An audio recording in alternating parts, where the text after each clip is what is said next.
Welcome to Copilots, the podcast where we watch not just the first episode of an audio drama, but also the second. Sometimes the first episode isn't great. So we listen, not watch, the second episode for you and give you our opinion on if it deserves more than just one shot. I'm Justice. Alongside me is my co-pilot Josh.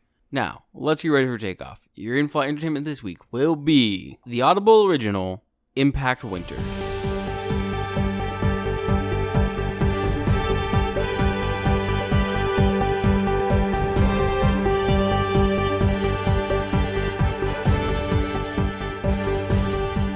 Impact Winter is brand new. It came out in February of this year. Yeah, 2022. And the person behind it, I don't remember his name off the top of my head, like the director. Yeah.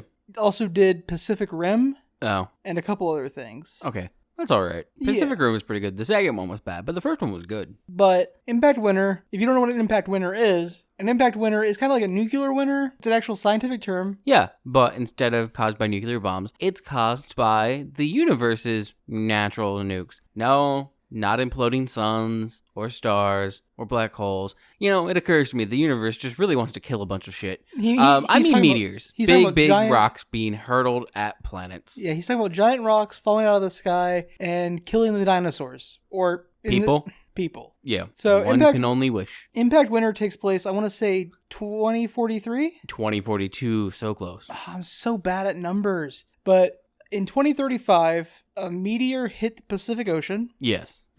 And plunged the Earth into an eternal night. Or mostly a night. Yeah. They still get daylight. They get day, but it's very heavily filtered. It's like the thickest fucking cloud cover you can think of. Like, you can kind of tell it's supposed to be day. But if someone told you it was like the beginning of night or like the end of night, you'd be like, yeah, that makes sense. Yeah. So we start this show. I'm going to call it a show. It's easiest for terms. It is a show. Yeah. Yeah, definitely. It's equivocally just a radio show, but radio's not really a thing that people care about anymore, so But we start this off with that exposition in the form of an emergency broadcast from the British government over BBC, stuff like that. Home Office, that's what it's called. Yeah. The Home Office. Where they're just explaining, hey, we're about to die. We're about to get hit by shockwaves and firestorms. Seek shelter if you can, I guess. And then it ends with a song about how the... Well, no, that's actually the beginning of the next scene. But it ends with a God Save the King, which implies that the writers of this audio drama do not expect the Queen to live to 2035. More importantly, it means one very specific thing,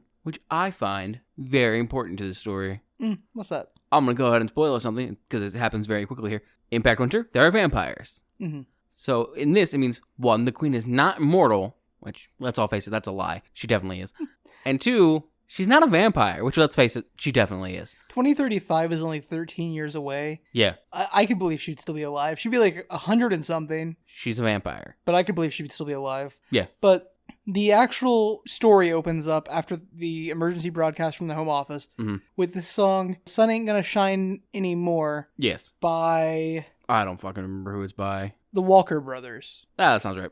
Yep. Which, very good song. Very, like, not only does it set the tone for the show very well, but... So, this is an audio drama. Yes. But, like, I can 100% visualize this scene. Oh, yeah, definitely. Because the song is quickly turned off, basically, when our main character, who we get introduced to here, tells the other character in the scene to stop the song. It's not funny. Yeah, and those characters are Darcy and Felix. Yes, Darcy is our main character, and Felix is another main character, but not as important. Darcy Dunraven and Felix Mullally. Yes. So Felix is checking sound levels on this radio station. Because they're in a radio tower. Yes. Well, they're not in a radio tower, but they're at a radio station. Yeah. And they're checking the levels because they are going to broadcast a message because they believe it should be reaching out across the English channel. Because this whole story takes place in England. Yes. And the point of this message is to let others know that, hey, we have a civilization here. It's not big. We're survivors. We're like 100 strong. Like, and the call is specifically like sent to the UN and NATO. That's who they're like. Yeah, that's who they're hoping to reach. And they're like, or anybody else out there. Yeah. And so they're explaining basically their situation, that they're holed up in a castle that also was a bomb shelter in World War II. And as they're talking, Darcy really wants to wrap it up so they can head back because apparently there's something they need to watch out for. It's the vampires, like I said. And Felix is like, no, we need to tell them what's going on. And she's very resistant. She's just like, why? And he's like, because if there is someone out there, and they are going to send help, they need to be prepared. To which she's just like, these things are fucking everywhere. And he's obviously like, well, you can't We don't prove know that. Yeah. We haven't heard from France, which is who they're probably reaching out to, given the area that they're in and the distance of the English Channel. We haven't heard from France in years. And she's like, yeah, pretty telling. But so Darcy takes this moment after some prodding from Felix to explain the vampires. They first showed up a few at a time after the impact, and they come in 3 types. The first type are called blighters. Yes, she also calls them feral in this opening bit as well. And blighters are they're like the vampires from I Am Legend. I mean, I don't picture them that way, but yeah. Like, they're obviously deformed, malformed humans. They don't wear clothes. They're like the vampires from I Am Legend.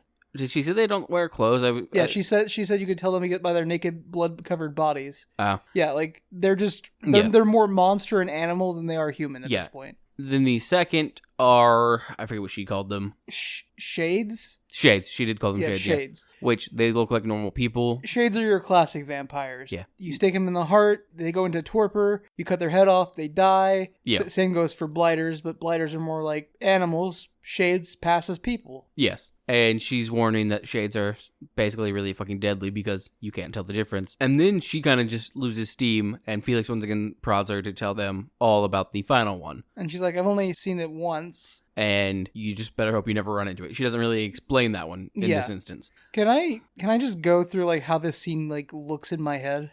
I mean, sure. So if this was like a show or a movie, it would start with like the opening credits with the radio, the home office message. Yeah. And then like it'd be a warm light, like not candlelight, but like incandescent light bulbs. Yeah. And we'd be at like floor level, and like we'd be looking at like radio equipment, and like The Sun Ain't Gonna Shine No More would start playing, and we'd pan up to Felix standing at like either a record player or like something of the sort. Yeah. And then we'd get Darcy chiming in like, hey, cut that out. Like the scene is so vivid in my brain, even though it's just audio. Yeah. And like that might be because I listen to like audiobooks nonstop and my brain's constantly visualizing this stuff. Yeah. But like the sound engineering for this show is just very good. It's very well done, yes. And so from here we learn that a cold snap has occurred, which is also the name of this first episode. Oh yeah, we forgot to give it the episode name. Episode 1 is Cold Snap. Yes, a cold snap occurs. It starts snowing pretty heavily, so Felix and Darcy decide they're going to have to bunk down in the radio tower. And Felix is like, how are we going to let Base know that they shouldn't send help? And Darcy's just like, if only we had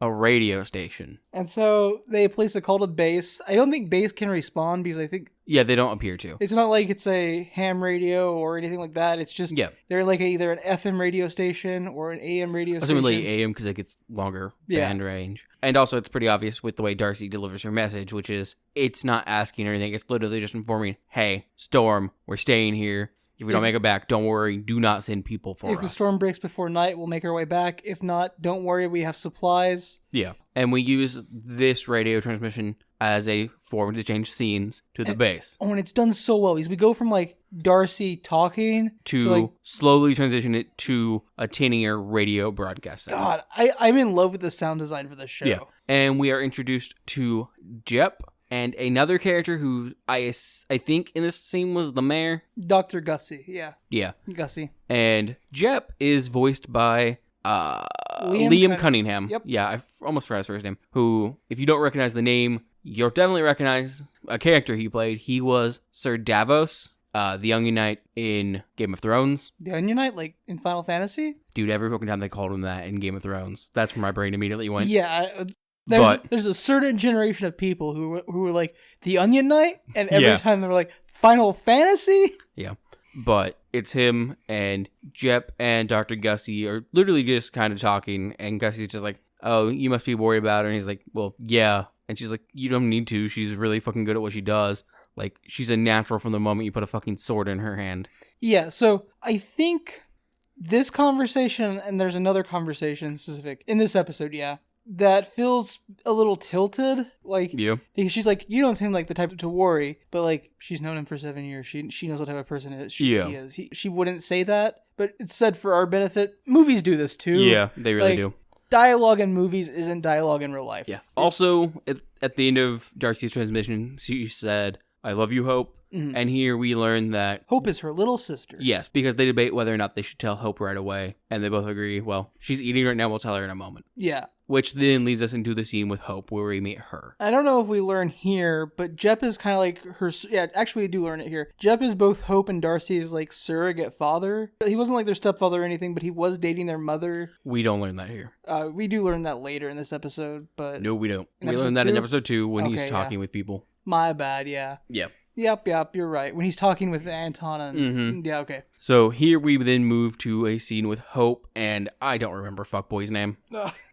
It's funny that you call him Fuckboy, because I actually listened to more episodes than the first 2, but goddamn does Fuckboy describe him right. Yeah, no, you get the immediate vibe. He is Fuckboy. His name is Jory. Yes, he has a Fuckboy name. So Jory Hobbs. They are talking... because Jory wants Hope to show him the notebook that she has, which happens to be a diary from her sister that she stole. He is played by Freddie Carter, also known as Kaz Breaker from Shadow and Bones, the Netflix show. I didn't fucking watch that. That looked bad and got horrible reviews, too. Kaz was a fun character in the book. He also plays Jason Ripper in the Starz original show Pennyworth, the show about Alfred. Yeah, I haven't watched it. Yeah. Anyways, though, they took Darcy's diary because they both know that she hunts vampires. It's part of her job in the base. And that she has notes in her diary that Jory says everyone should rightfully know. And he's not wrong. Like, we know throughout this episode and the next, we learn that security at the castle is basically 4 people. It's Bash, Jepsen, Darcy, and I don't remember the last woman's name. Yeah. Also, technically, Gussie and then the doctor they have. Zana. Zana's the 4th one. And then basically the actual doctor they have in Gussie, because they and Jepsen basically make up the triumvirate that seem to run this place. Yeah. So, as one of the head security officers of this base, this outpost, this colony, so that's a good word for it. She's one of the people that are like patrolling perimeter, killing vampires that get too close to going on foraging missions and stuff. So like, yes, she's encountered vampires. She knows what they are, and she keeps a detailed diary about this. And we get a diary entry in episode 2. It's literally the intro to episode 2. Yeah, and it's not a diary so much as it is like a mission log. Yeah, there's a bit of a diary aesthetic to it, but it's mainly detailing the situation that they're in. And so Jory and Hope want it because they're just trying to learn more about vampires in the outside world. Yeah, because they don't really know anything. Because for 7 years now, they've lived inside an underground bunker. Yes. So, as they're getting ready to look at it, both worried about the fact that they need to copy it down before Darcy gets back, they are interrupted by Jepsen, who has come to inform Hope that Darcy won't be there. And we learn here, like, that Jep and Darcy both don't really like Jory because he gives off fuckboy vibes. That, and he has a tattoo, which Hope points out is just a drawing he made in Sharpie on his skin of a vampire skull. We know this because it is a skull with fangs.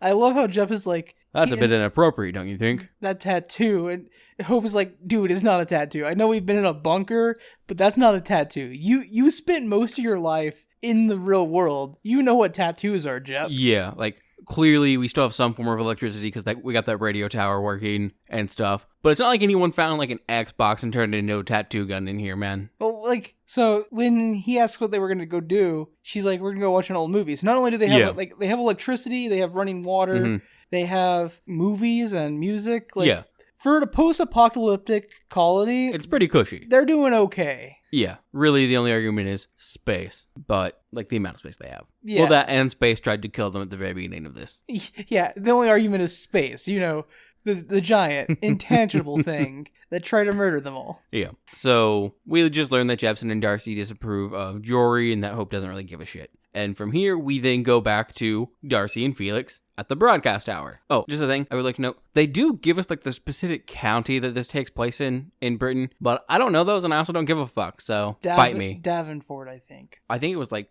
Denton or something. Denton. Starts with a D. That's what I don't fucking know. But Jory also says to her while they're looking at Darcy's diary, he says Laurel and Niles are in now. Oh, yeah. So apparently they're up to planning something. We just don't know what it is. And she's like, oh, so this is getting pretty serious now. That's all we know about it? Yeah. And we actually learned nothing else about it in these 2 episodes. Yeah, no, nothing at all. Yeah. And so we go back to Darcy and Felix. There's one more thing with the diary. In the diary, they find a map that Darcy's kind of hand-drawn. Oh, yes. And there's an area in the north of the map that uses Arthurian language. But the Veil of No Return. Yeah. And I know Jory's like, what is that? And Darcy's like, oh, my sister's just a bit of a nerd. It's apparently where she saw it, and he's just like, oh. The Overlord. The Overlord, which we learn is the third rank of vampire, but Darcy doesn't, not Darcy, Hope doesn't know any more than Jory does because Darcy won't talk about it. Yeah. And then we go back to Darcy and Felix in the broadcast tower. Yeah, and so there's like ice clacking on the window here. You can hear the ice coming down on the window, and you can hear the wind. Darcy's kind of like sighs, and she's like, I guess we're going to be stuck here all night, so we might as well... Yeah, bunker down. Get bunkered down, and Felix is like shivering, he's like, it's getting really cold. And then he's like, we only have one bedroll, and she's just like, yeah, get in. Yeah, she starts taking her pants off. And he's like, whoa, wait, what? And she's just like, body contact. Body heat. Strip down to your thermals, bro. Yeah. And then they get in the bag, and he goes to spoon her, and she's just like, no, fuck that. That's not how this is working. They go to get in the bag. He's like, how are we going to do this? And she's like, spoons in a drawer. Yeah. And then he goes to be the big spoon, and she's just like, no. I don't want to know how happy Felix Jr. is about this. Yeah. He's like, fair point. And then they go to bed. Fair point, yeah. And then they are woken up around 2 a.m. by a sound. Or Felix hears a sound, Darcy doesn't. And he wakes her up. Yes. And then they kind of like... shoot the shit. Yeah, they kind of shoot the shit. Like, she's like, you need to find yourself a real girlfriend. Yeah. And he's like, why? I have you. And she's like, no, I just take care of your ass because if you were left on your own, you would end up getting yourself killed. And he's like, yeah, you're nice to me. And she's like, she mentioned some other girl, I don't remember her name. And she's like, Gemma. She's like, Gemma thinks you're funny. He's like, yeah, that doesn't mean shit. And she's just like, well, yeah, it doesn't. He's just like, no, she's interested in some dude. Bash. And because Look he's at me big. With all the names. You have a fucking list of the names pulled up.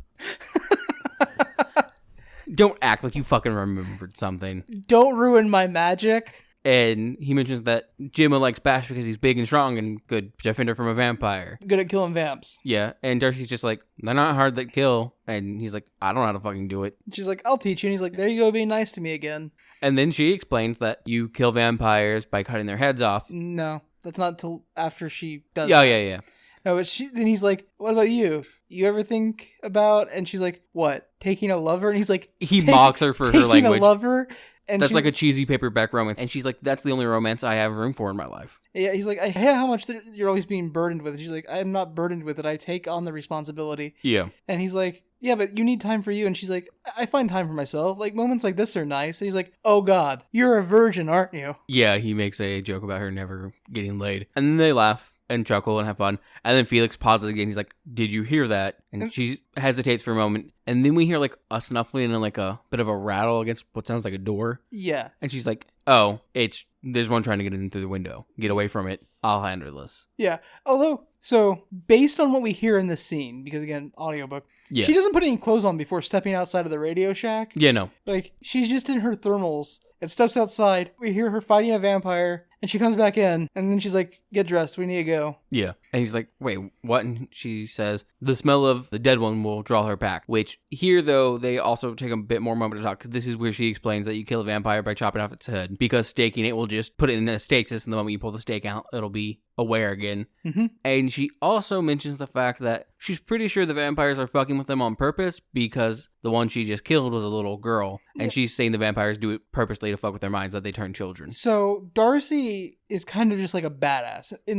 this series, Darcy's character is a badass. Yeah. But this is like the first sign of her like being like truly vulnerable, because like when she comes back in, she doesn't just like immediately go get dressed. Yeah, no, she asks for a moment. Yeah, because she just killed a child. I mean, it was a vampire. But it was still a child at some point. So then they head off to go back to base camp. Mm-hmm. And then we switch to two characters we haven't met yet. Anton and Penelope. Yes. And they are on their way to a castle. The castle. And Anton's first question for Penelope is, how are we doing this? And she goes, the same way we always do. We tell them the truth. Minus all the, like, messy bits. Well, he says, minus the messy bits then. Yeah. And then he's complaining that they could just get this done easily, like in Normandy. And she tells him that Normandy was a fucking mess. Now the best part is he's like, no, if we really wanted to, we could be, like, neck deep in blood tomorrow, like, by this time tomorrow. It would be great. It could be in Normandy all over again. And she's like, come here for a second. And she says it in, like, a really sweet voice. And he leans forward, and she grabs him by the throat, and she's like, Normandy was a mistake. If it wasn't for me, you'd be fucking dead. Yeah. And then she says that they are the dagger in the dark or some shit like that. Yeah, the dagger with the blade so fine that you don't feel it when it stabs into you. And and he's just like, that's not how we need to be anymore. That was the past. We now live in a time where we don't have to be that. And she's like, listen to me, you little fuck. Yeah. And then vaguely reprimanded, but annoyed, he's just like, well, you're at least going to tell me what we're going for? She's just like, no. Just know that it's important. Yeah, so... And they approach the gates. People see them. And that's kind of where we just end this episode.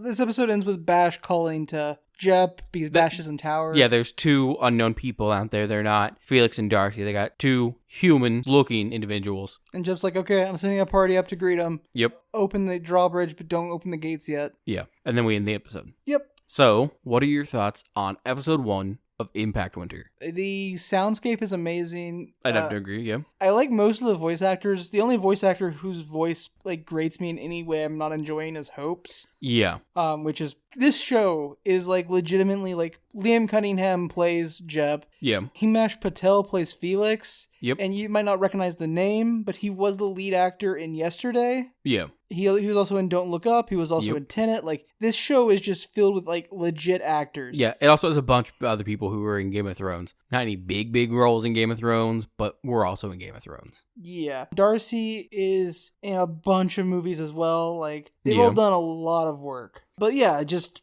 Hope's voice kind of, like, not my... It's not bad. It's perfectly fine voice acting. Her voice is just slightly annoying, which, I mean, fits for what I assume her character is going to be. She grows a lot. Like I said, I listened to too much of this show by accident. Yeah, I don't fucking know. Based off what I heard, it fits your character. Especially with her line complaining to Jory about how they need to get this book back because there's a long old code that sisters who steal their sisters' diaries are shitty sisters. When she's talking to Jory, she's like, I'm such a terrible sister. Yeah, she's like, no, you're not. And she's like, there's an old code about stealing your sister's diary. It makes you a terrible sister. Yeah. But no, I really like the show.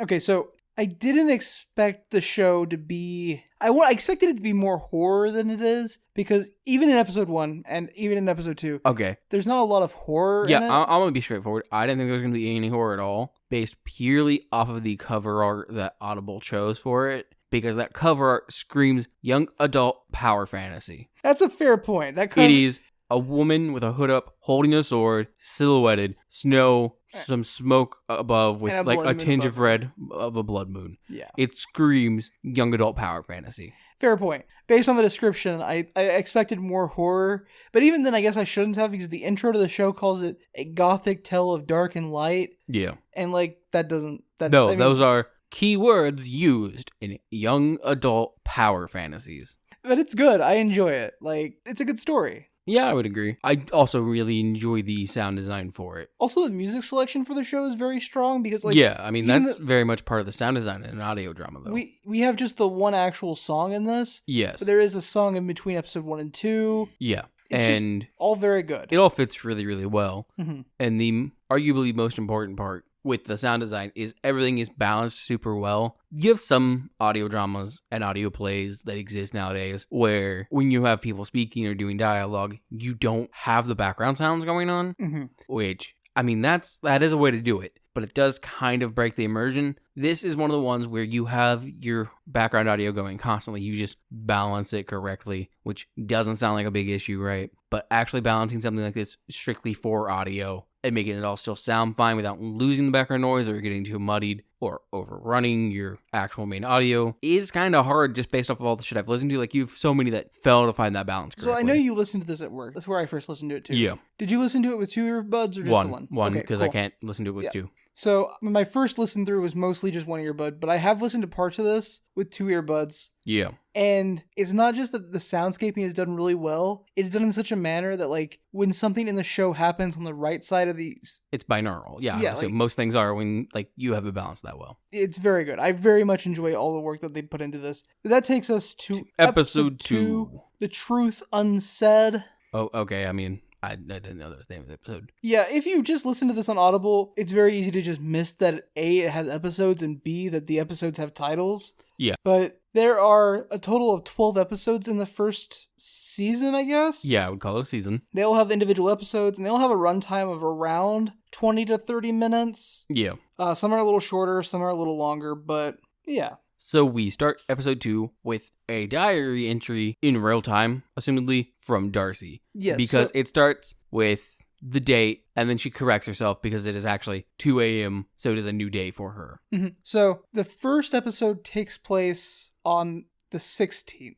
15th. The second episode starts on the 17th. Yes. But the entire episode itself is actually mostly a flashback. Yes. It's her journaling, and we're just experiencing that. Yeah. So the first thing we get is her saying the reason why she woke up, which is she had the dream again. And the dream features a man who she can see through her binoculars, and he's over a quarter mile away. Yes. And so she sees this man, and suddenly his vision snaps to meet her eyes. Yeah. And she hears a voice as if it was right next to her saying, "I see you." So she turns around to look, and there's no one there. So she looks back at him, and in his place is a giant black dog. So then she just mentions all the ghost stories her grandmother told her about giant black dogs, which, evil omens. There's a fuck ton of those. The Barghest, which is the only one I recognize. The Shriek. Yeah. The Shrike. Sorry. Barghest, the Shrike. Yeah. All these things that are the big black dog that brings ill omens. Sirius Black in Harry Potter. Yeah, exactly. And then she kind of just starts to describe basically the 16th to us. Yeah, she's like, only I really understand how quickly the outside world can infiltrate our safe space here. Because she's talking about how she doesn't want Hope to know how bad it is, because she wants Hope to feel safe, and if Hope realizes Darcy is scared or she doesn't know how to deal with something, she's worried her sister will feel unsafe. Yeah, so this is the Overlord. Yes. And the way the Overlord is just so vastly imposing, frightens Darcy, and she doesn't want Hope to ever have to know that type of fear. And that's where we come back. She's like, the outside world can just way too quickly make its way inside. And then we move to the 16th, where Jep is in a room with Penelope and Anton. Yep, but before we get to the interrogation room, we get Darcy meeting up with Hope, and Hope's like, "Oh, so I heard you and Felix got stuck in the radio tower outpost by yourselves overnight." And Darcy's like, "Yep." Well, I mean, Darcy immediately hears about Jep being in this interview. Yeah. In this interrogation that he has set up. But Hope shows up to talk to her. Yeah. And to tag along, despite Darcy telling her to not come to this. Yeah, so Hope is just kind of teasing Darcy, and she's like, yeah, "Where are you going so fast?" And Darcy's like, "Jep is interviewing 2 newcomers. They showed up just before Felix and I got back." And she's like, "Oh, can I come?" And Darcy's like, "No." And then Hope's like, "I don't have to listen to you. I'm an adult. Why did I even ask?" So Darcy tells her to take her pill, which we don't really learn what the pill does here, but she tells Hope to take it and takes one herself. But Hope complains that it makes her feel sick, so she's not going to. So Hope ends up tagging along with Darcy, and they get into not the interrogation room where Jep is with Anton, and on the other side of the two-way mirror. Yeah. Of the and Gussie, the effective mayor of the community, is supervising the interrogation from this side. And they get in the room, and this is where Darcy goes, "Hey, Gussie, do you have any," I think it's called Indinadrine? I think it started with a D. I don't fucking know, though. And Gussie's like, "Yeah, it's in the drawer there." And that's when Darcy looks at Hope and goes, "Hey, if you're going to stay, you have to take this." Yeah. And then Hope's just like, "I don't want to. It makes me sick." And she's like, "They're not going to be able to mesmerize me from over here anyways. They don't even know I'm here." And Darcy's just like, if you can hear their voice, they can affect you. Yeah, if you can hear them, they can mesmerize you. Yeah. So Darcy takes her pill, Hope refuses, and we see Jep now doing his interrogation of Penelope and Anton. Yeah, and so Penelope and Anton their story is essentially, we fixed a boat, an old fishing trawler, and came across the channel. Mm-hmm. And from then friends. We walked along the highway, followed the river until we found the castle. Just looking for a place to bunk down. Mm-hmm. And Jep's not really buying it. Hope has totally bought into their story. Hope is like, "Oh yeah, they're obviously just a couple. Like, we should just accept them in." Yeah, and she's asking what Jep's doing, and Darcy explains, well, Jep was a MI6 agent. He knows what he's doing. He's been trained in interrogation. Yeah, and Hope goes, "Oh, but you still don't know what he's doing, do you?" And then Gussie interrupts and she goes, "They're recording this so that in the future, if anything goes wrong, they can go back and analyze and figure out what they missed." So it's not so much that it seems Jep's not buying it, because in the interrogation, it seems not necessarily that Jep isn't buying it, but that he is kind of being somewhat of a stickler for details. Yeah. But it hasn't set off Penelope or Anton yet. Yeah, and which is vaguely important, because in the last episode, when talking about stuff, Penelope was very convinced that she could pull the wool over their eyes, despite the fact that Anton pointed out that these people seemed to know what they were talking about because they did hear the message on the radio. Yeah. And it's at this point where Hope is like, "They're obviously fine. Like, we should just let them in." And I don't even know why we're doing this. And so Darcy goes, look, take the Indinadrine or get out. And Hope goes, okay, fine, and leaves. Yeah. And we get some more details here. Anton and Penelope, when asked about how they've been living for the last 7 years, they talk about having moved from settlement to settlement. Well, the first thing they ask is, Jep wants to know where they're originally from. Mm-hmm. Because despite saying they were from France, he realizes that Penelope has a London accent. Mm-hmm. And she's like, well, yeah, I was in France for a college trip.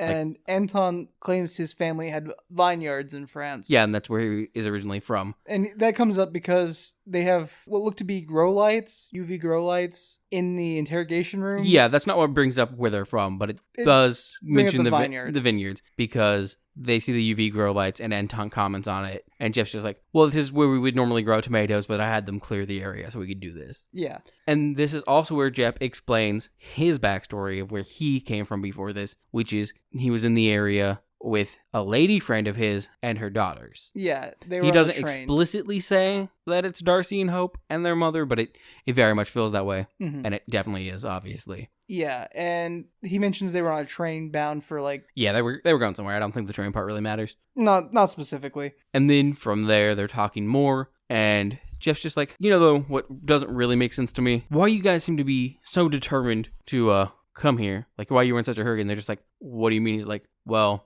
seems to me a person who wasn't that desperate wouldn't spend a month fixing a boat and then crossing the English Channel in such weather conditions. And then that's where they're explaining that, well, yeah, we'd been going from camp to camp, and the camp in Normandy was kind of like a home to us, but it didn't last. Some bad people showed up. Hooligans, Yeah, and he's just like, oh, I know. And they're like, but that's not us. That's, bro, definitely not us. We are not hooligans. Not us at all. And he's like, which, if you remember what Anton said, they're definitely the hooligans. He murdered a bunch of fucking people.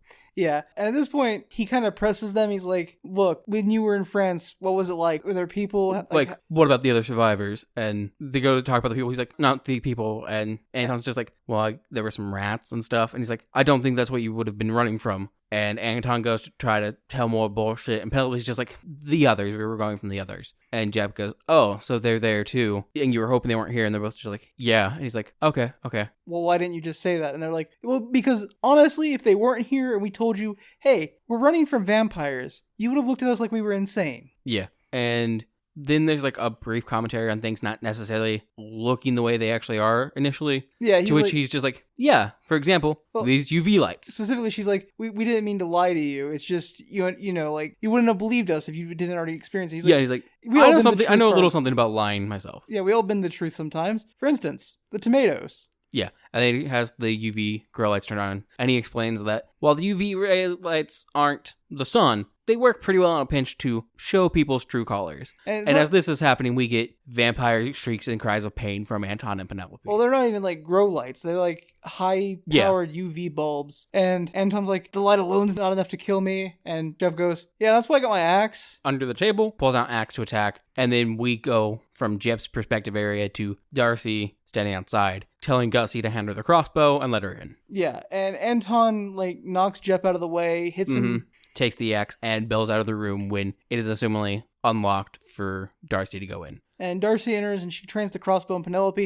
And Penelope's like, hey, yo, my hands are up, my fangs are in. I'm not a threat. I don't want to, this. Yeah. I wasn't trying to start a fight. This is not how I wanted this to go. And so Jeff tells Darcy to take off after Anton, and Darcy also tells Gussie to raise the alarm. They have one on the loose. Yeah, and Darcy leaves the crossbow with Jep because he no longer has his axe. And he goes, what about you? And she goes, I have my sword. And she takes off after Anton. So while pursuing Anton, we hear whispering. We can't really tell what's going on, but as some whispering and soft conversation. As Darcy rounds the corner, it becomes more clear. And Anton has Hope as a human hostage. And he has Jep's axe. And so we kind of get the standoff where Anton is trying to mesmerize. And the way they do the mesmerization effect is really nice. He's already mesmerized Hope because Hope didn't take the Indinadrine. Yes. Also, we can tell because Hope's voice is very flat compared to how she was earlier. And when Anton attempts to mesmerize, his voice becomes almost echoey, it gets layered. A little bit of reverb, and they make it a bit louder as well. Mm-hmm. And in this standoff, Darcy's telling him, if you hurt Hope, I will make your last moments very, very painful. Yeah, and he's just like, Yeah, but let's not do that. Look, you put down the sword, and I'll let her go. And he gives her a mesmerized command to put the sword down. And so she throws the sword down, and he actually does let go of Hope. Yes, and tells Hope to go. He and Darcy need to talk. And Darcy kind of hugs Hope and's like, hey, go to your bunk now. Like, run. Yeah. And Don't Anton's come out like, till the alarm's over. And Anton's like, oh, how cute. And then he goes on a little bit of a monologue like, look, I know you're scared. I know what it's like to have to live in the dark and scavenge for things at night. Hide in the basement of castles. Yeah. I know what that's like. I had to do that. I was in your situation until not too long ago. I can feel some empathy for you. And then he kind of like, I can't tell if this was him offering to turn her into a vampire or if he was threatening to kill her, but he's like, yeah, I could make all of this go away. Yeah. All of your fear and pain, I could release you. And like, I can't tell if he's like, yeah, I can turn you into a vampire. Or no if idea. He's like, but as he's doing this, he's getting a bit closer.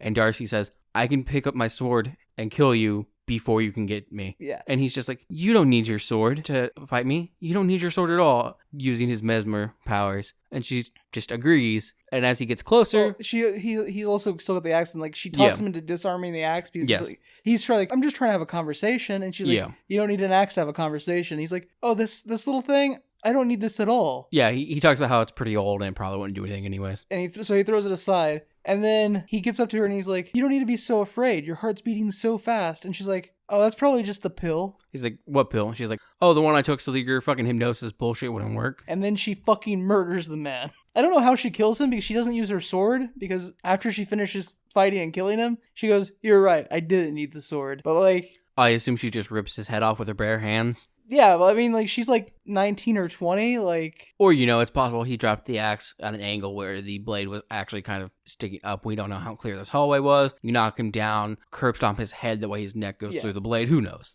But yeah, so they get in this fight. She wins. She wins. And then we kind of transition into a meeting between the Doctor, Gussie, and Jep. The triumvirate running the base. Yeah. And we learn that Jep's leg was injured during his little scuffle, but the Doctor fixed it up. He got him a nice cane from upstairs, which was apparently a museum, and his cane belonged to Sir Francis Drake. Not an important fact, but it does show that they kind of care about the culture they had, because both the Doctor and Gussie are like, probably shouldn't break that. Be careful with it. And Jep's just like, oh, fucking course I'm gonna be. Of course I'm gonna be careful with that. It was Sir Drake's. Yeah. It was Francis Drake's cane. I'm gonna be careful with it. Yeah. So the Doctor's name is Clive. Yeah. Just so we have that.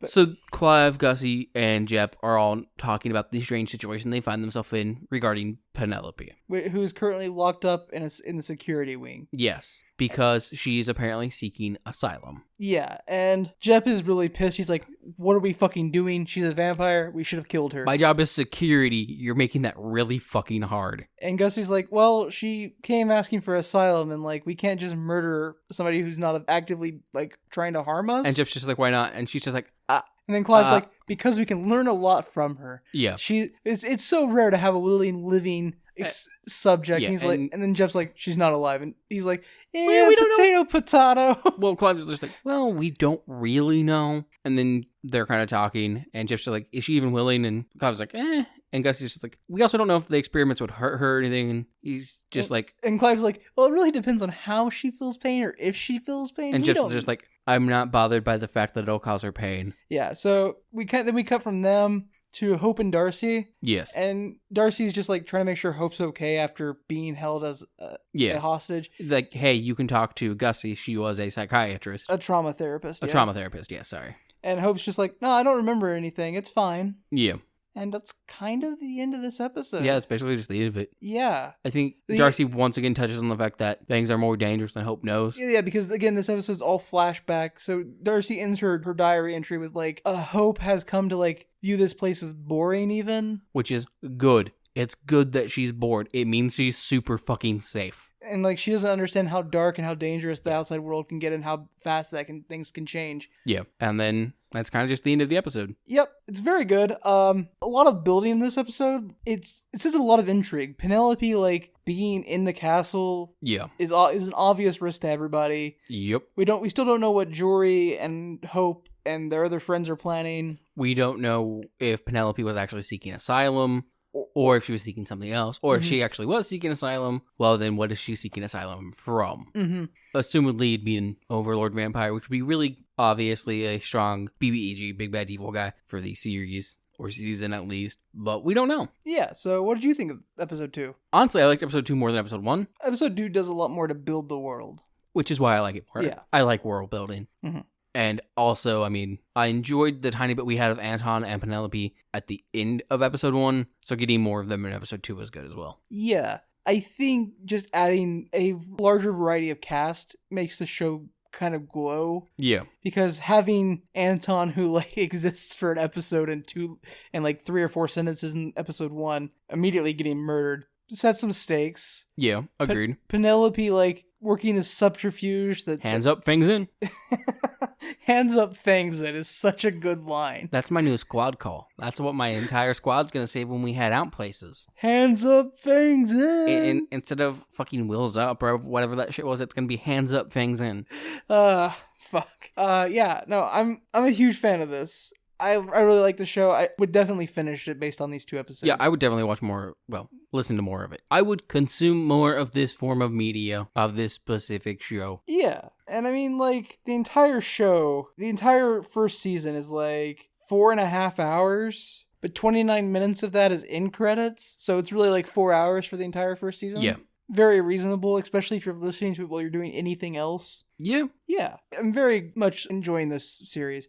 Now, here's some big spoilers. This is just the first season. Yeah. The entire season kind of ends on a cliffhanger. I may have already finished the series. Cool. I'm just saying not a problem. If you finish it. Seasons do that. Yeah. So we might be waiting for a little while. The first season, Impact Winter, was in production for 2 years. So take that how you will. Yeah. I think it's very good. I agree. It's also very good. You should definitely listen to it. If you have Audible Plus, it's part of the Plus catalog, so it's free to access. I don't know what it would cost if you don't have Audible Plus or even probably not a lot. Yeah, very good. Definitely worth a listen. I mean, that's all I have to say. Cool. So that being the case, there are numerous ways you could reach out to us. Like a radio broadcast. Now, I don't know exactly how you're going to get the range you need for that, but hey, if you manage to get a hold of a radio signal and broadcast it to us, I'm probably not going to hear it. I don't use the radio, but who knows? You can try it. I very, very infrequently, like less than twice a year, listen to anything radio, so you have a tiny window, a tiny chance. I'm occasionally in a car, and occasionally people have the radio on. Mostly not, though. Yeah. Mostly people don't listen to radios anymore. But arguably a more consistent and easier way to get a hold of us is by emailing us at our Gmail, copilotsreview@gmail.com. Or on our Twitter at copilotsreview. Or you can find links to our email, our Twitter, our Discord where you can message us, our YouTube, and our Patreon. That's right, we have a Patreon. But you can find all of those at our website, copilotsreview.simplecast.com. And we just want to thank you for flying with us. And please, fly again soon.